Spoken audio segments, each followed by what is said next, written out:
Coba bayangkan, seekor burung sedang asik terbang.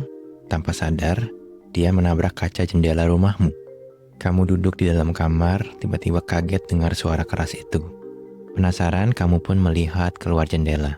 Dan ngelihat ada burung kecil tergeletak tak berdaya.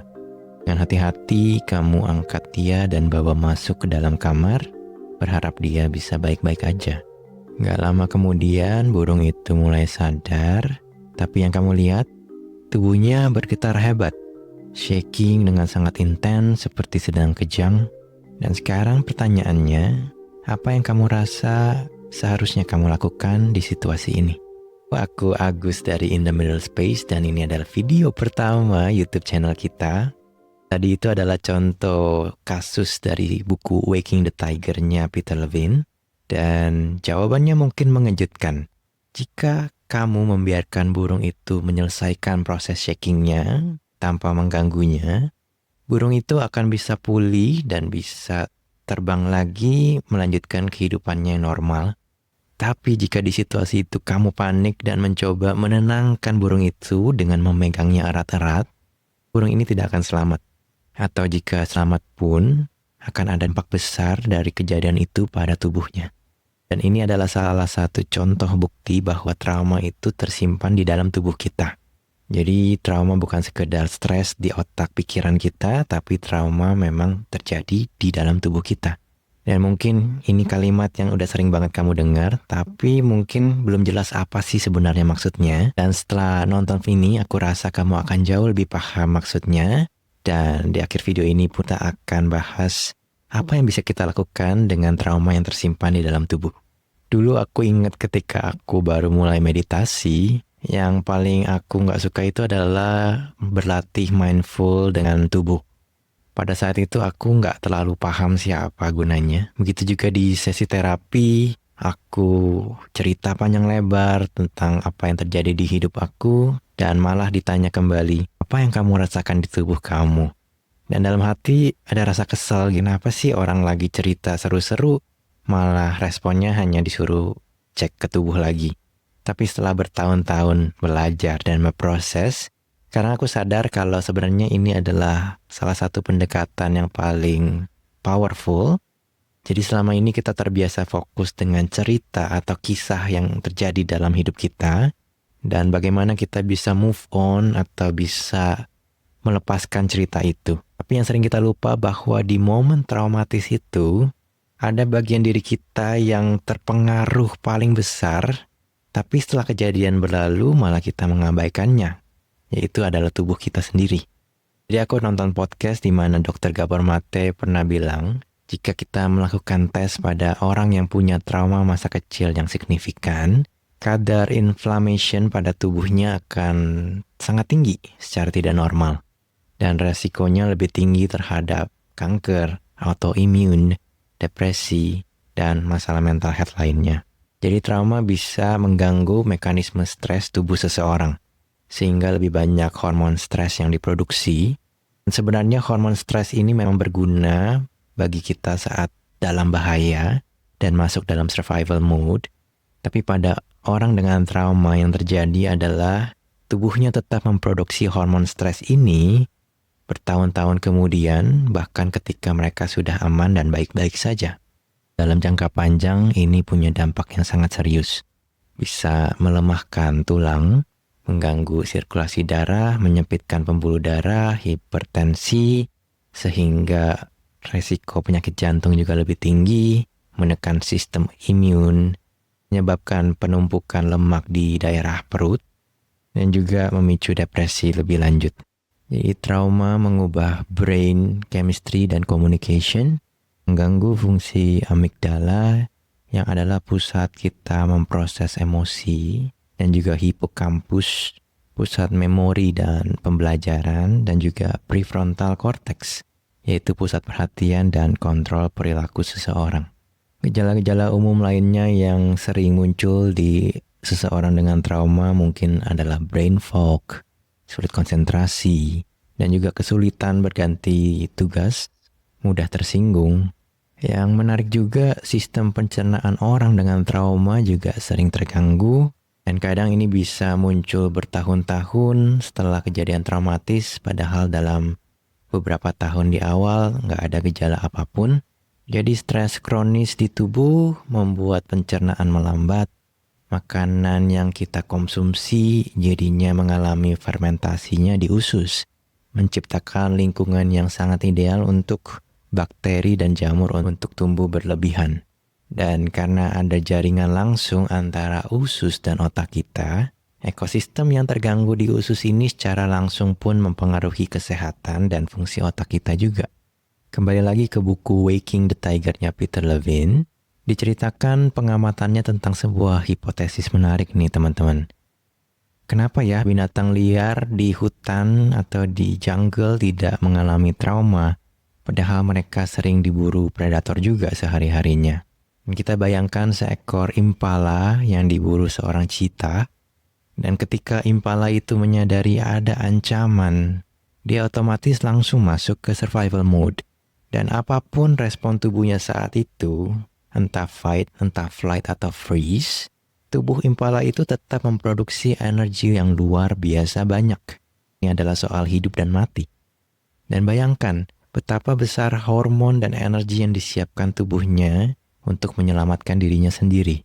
Jika impala berhasil melawan atau kabur, mungkin energi yang berlebihan ini tersalurkan oleh tindakan-tindakan ini.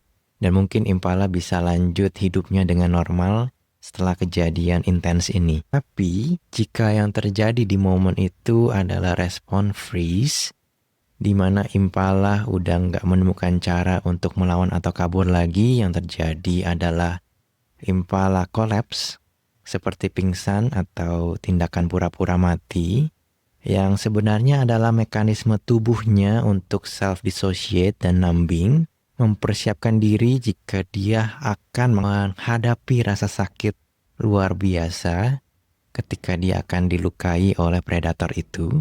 Oke, tapi kita coba bahas dalam beberapa kasus, mungkin predatornya ke-distract atau kehilangan minat pada impala ini karena kelihatannya udah nggak bernyawa.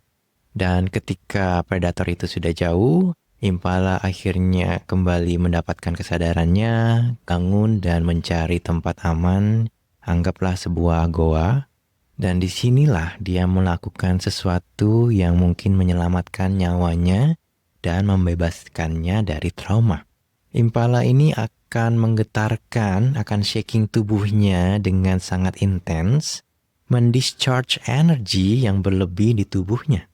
Dan jika shaking ini tidak terjadi, kepala ini mungkin tidak akan selamat atau akan melanjutkan hidup dengan dampak trauma yang sangat besar. Mungkin dia akan mati karena energi yang berlebih yang stuck di dalam tubuhnya sendiri. Sekarang coba bayangkan dengan kita manusia. Seseorang mengalami kejadian yang sangat intens, katakanlah dirampok dengan ancaman senjata tajam. Dan biasanya dalam kasus seperti ini orang akan panik dan tidak bisa melawan atau kabur. Tubuhnya pun nge-freeze dalam rasa takut. Dan sama seperti tadi, jika di momen itu tindakan untuk membela diri, melawan atau kabur, dampak traumanya pun akan jauh lebih berkurang after effect-nya. Tapi mungkin yang lebih sering terjadi adalah orang itu akan mulai menyetujui semua permintaan perampok supaya dia tidak disakiti, mungkin memberikan dompetnya, uangnya. Dan by the way, ini juga survival response yang disebut fawning dan bisa jadi topik untuk kita bahas di lain waktu. Jadi orang ini berhasil selamat pulang ke rumah dan kembali menemukan rasa aman di keluarganya. Lalu dia notice tubuhnya mulai gemeter. Tapi pada umumnya seseorang akan berusaha menenangkan getaran ini karena rasanya sangat nggak menyenangkan, sangat nggak oke. Shaking itu bukan hal yang terasa familiar untuk kita. Dan kita takut membuat keluarga khawatir melihat kita gemeteran. Dan pada akhirnya respon tubuh ini tidak terselesaikan. Dan energi berlebihan itu pun stuck di tubuh kita. Mungkin tidak terasa dampaknya untuk beberapa tahun ke depan. Tapi suatu saat dia mulai merasakan tegang atau sakit terus-menerus di salah satu bagian tubuhnya. Karena energi yang diproduksi saat kejadian terpusatkan di otot-otot bagian itu. Banyak sekali jenis gejala psikosomatis yang bisa muncul di tubuh, membuktikan bahwa trauma memang tersimpan di dalam tubuh kita, di dalam otot-otot, di sistem saraf kita. Nah, hal menenangkannya adalah para ahli sudah mulai menemukan bahwa hal ini bisa diperbaiki. Dengan pelan-pelan melakukan discharge energi berlebihan yang stuck di tubuh kita, melatih kesadaran dan kepekaan terhadap setiap sensasi yang muncul di tubuh, karena sensasi ini adalah sinyal-sinyal halus yang dikirim tubuh kita, seperti mereka sedang berkata, kita butuh perhatianmu di sini. Ketika kita bisa memberikan ruang yang lembut dan aman bagi rasa dan sensasi ini untuk hadir, dan ketika kita acknowledge dan merasakan sensasi ini, pada akhirnya kita bisa mendengarkan apa yang dibutuhkan oleh tubuh kita. Dan mungkin kita bisa memberikan apa yang dibutuhkan oleh tubuh kita. Mungkin itu adalah sebuah gerakan yang tidak bisa dilakukan tubuh untuk membela diri di saat itu. Atau apakah itu kaki yang tadinya ingin berlari di momen itu tapi tidak bisa. Atau kadang-kadang tubuh hanya simply butuh perhatian lembut kita. Dan kita ingat burung di cerita awal tadi, tubuhnya tahu persis apa yang dibutuhkan.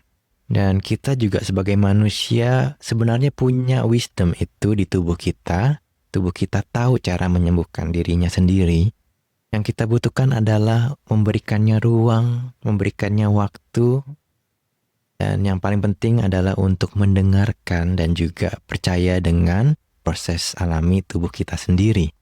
Trauma mungkin tersimpan di tubuh kita, tapi bukan berarti kita akan seperti ini selamanya. Dengan kesabaran dan pendekatan yang tepat, kita bisa membantu tubuh kita melepaskan apa yang tidak lagi dibutuhkan. Ini adalah video pertama YouTube channel In The Middle Space. Dan jika kamu enjoy video ini, please support kita dengan subscribe ke channel ini. Dan juga nyalakan notifikasi. Dan jika kamu merasa butuh pendampingan lebih personal untuk memproses apa yang tersimpan dalam tubuh kamu bisa cek sesi one-on-one dengan aku, sesi sadar rasa. Keterangannya ada di deskripsi video. Sampai ketemu di video berikutnya In The Middle Space.